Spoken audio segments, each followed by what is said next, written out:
Bienvenue sur ma chaîne Info Farah. Dans cette vidéo, on va parler de la naturalisation française par décret.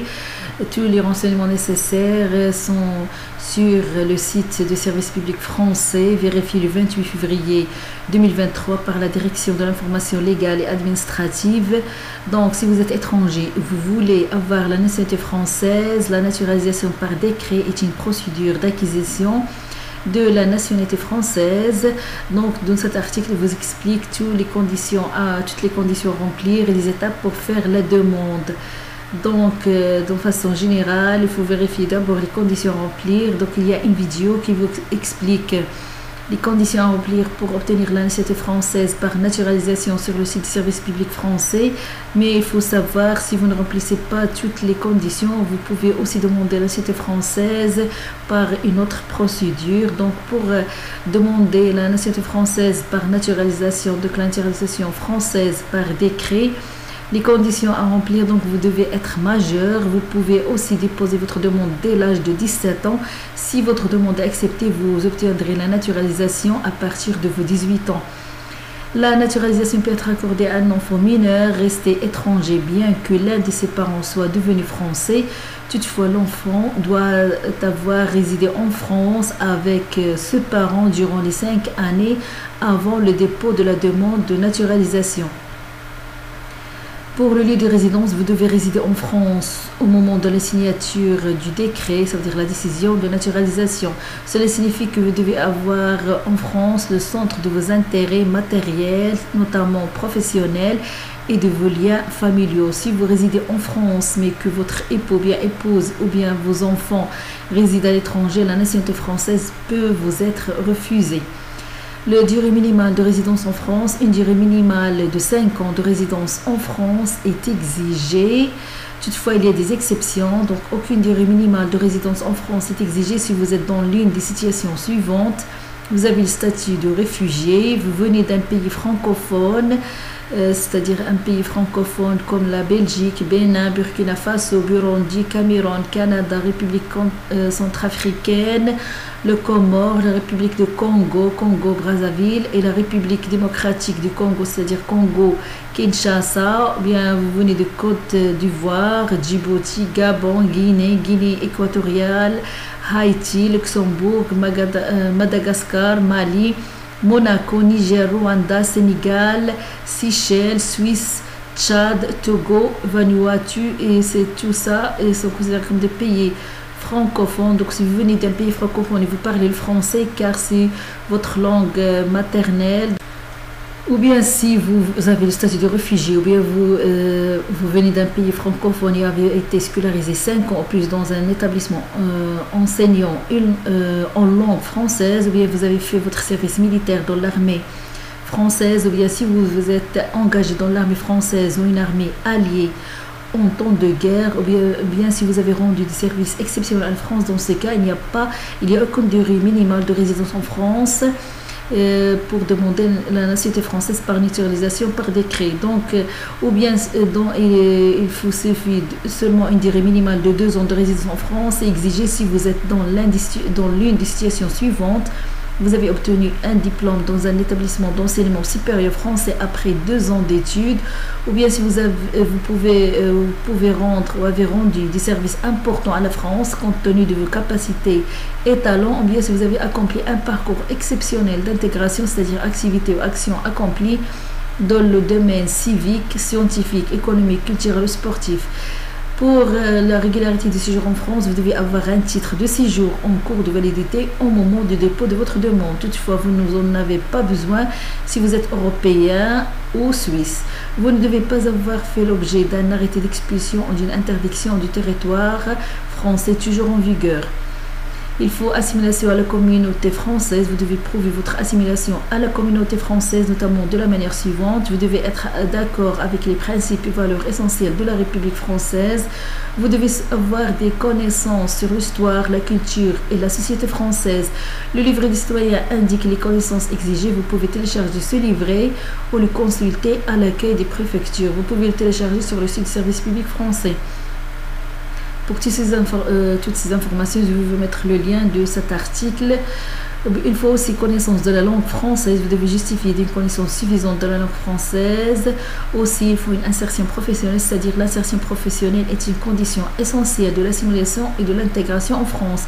L'insertion professionnelle signifie que vous devez avoir des revenus stables et suffisants pour subvenir à vos besoins et à ceux de votre foyer fiscal. Aussi, la moralité, absence de condamnation pénale, vous devez être de bonne vie et mœurs.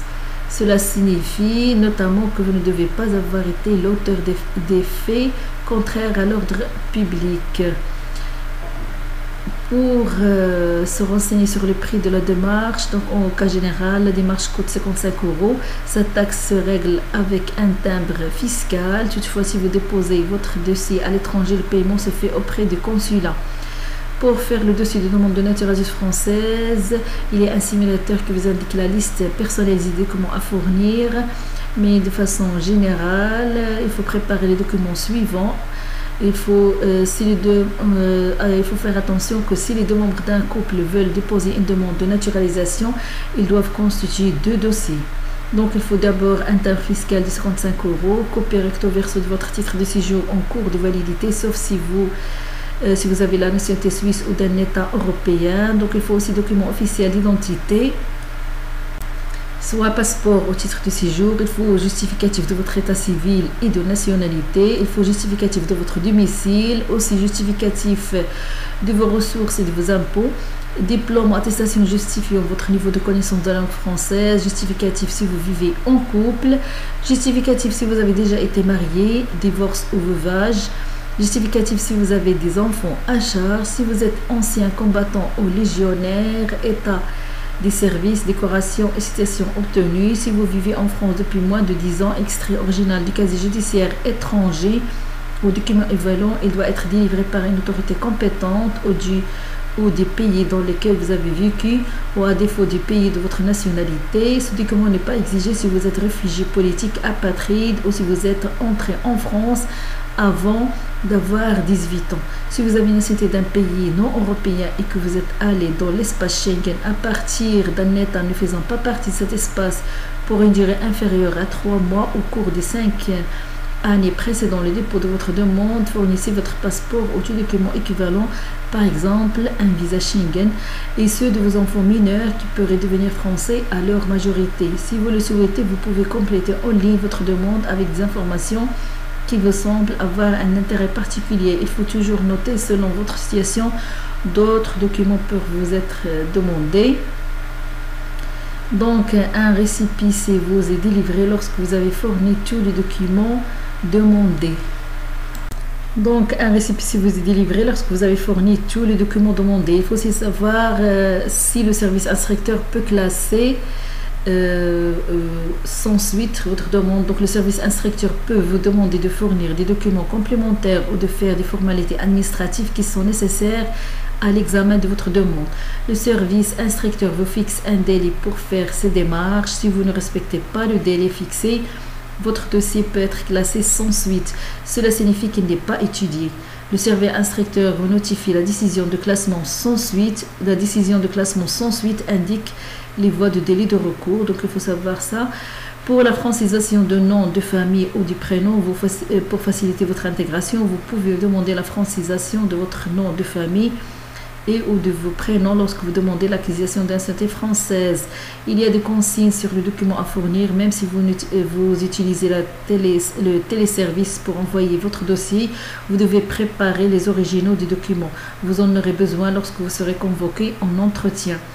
Pour les actes de l'état civil, un acte d'état civil doit être fourni en copie intégrale et en original dans la langue du pays d'origine. Un acte de l'état civil français doit être délivré depuis moins de 3 mois.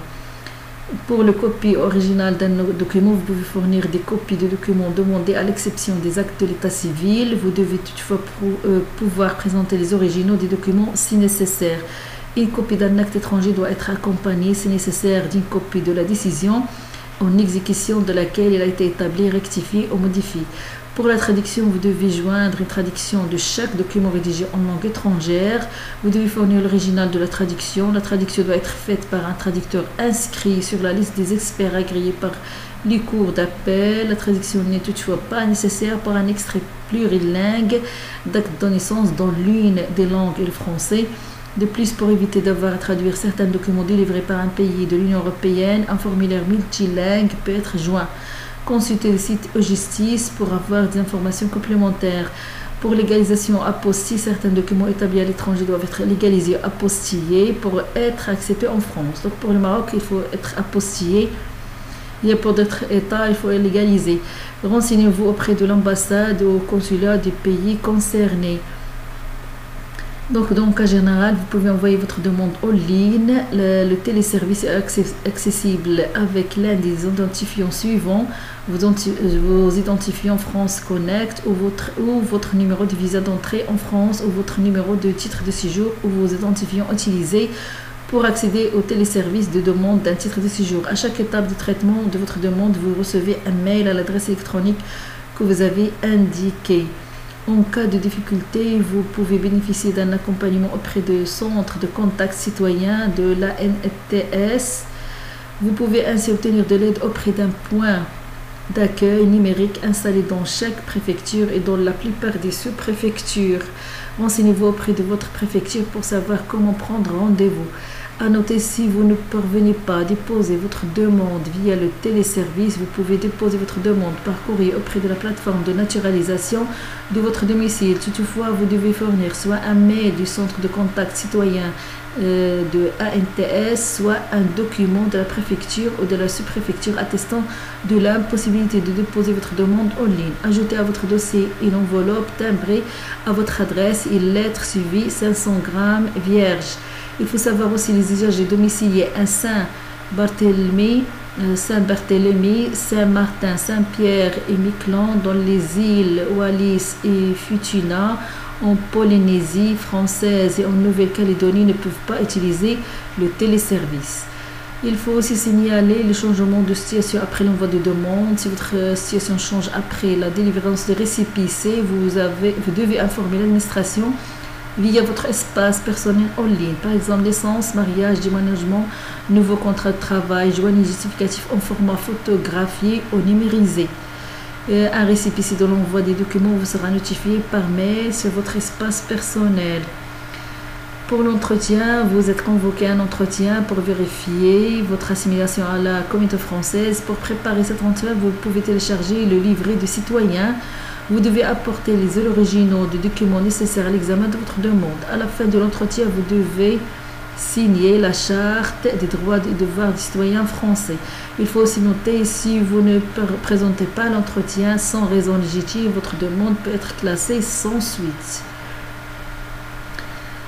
Pour suivre où on est l'examen de votre demande, donc vous pouvez suivre l'avancement de votre demande sur votre espace personnel en ligne et répondre aux éventuelles demandes supplémentaires. Par exemple, manque d'un document, non-conformité de l'état civil. À chaque étape du traitement de votre demande, vous recevez une notification par mail sur votre espace personnel. Aussi, il faut savoir quel est le délai de réponse de l'administration. L'administration a 18 mois au maximum à partir de la délivrance des récépissés pour répondre à une demande de naturalisation ou de réintégration dans l'ancienneté française. Ce délai est réduit de 12 mois lorsque vous justifiez avoir votre résidence habituelle en France depuis au moins 10 ans à la date de la remise de récépissé. Les délais de réponse peuvent être prolongés une fois pour une période de 3 mois. Dans ce cas, l'administration doit motiver sa décision, c'est-à-dire expliquer pourquoi il a besoin de plus de temps pour répondre. Pour conserver le décret de naturalisation, si votre demande est acceptée, donc vous êtes informé par mail de votre inscription dans le décret de naturalisation après sa publication au journal officiel ou par courrier si vous n'avez pas communiqué des mails lors de la constitution de votre dossier. Vous devez télécharger votre décret de naturalisation sur le site Légifrance. Le décret de naturalisation prend effet à la date de sa signature. Vos enfants mineurs non mariés qui résident habituellement avec vous deviennent également français si leur nom est mentionné dans le décret de naturalisation. La minorité de l'enfant s'apprécie à la date de signature du décret. Donc, vérifier le décret de naturalisation pour signaler une éventuelle erreur. Ici, la demande refusée, faire un éventuel recours. Donc, tout est expliqué sur le site du service public français.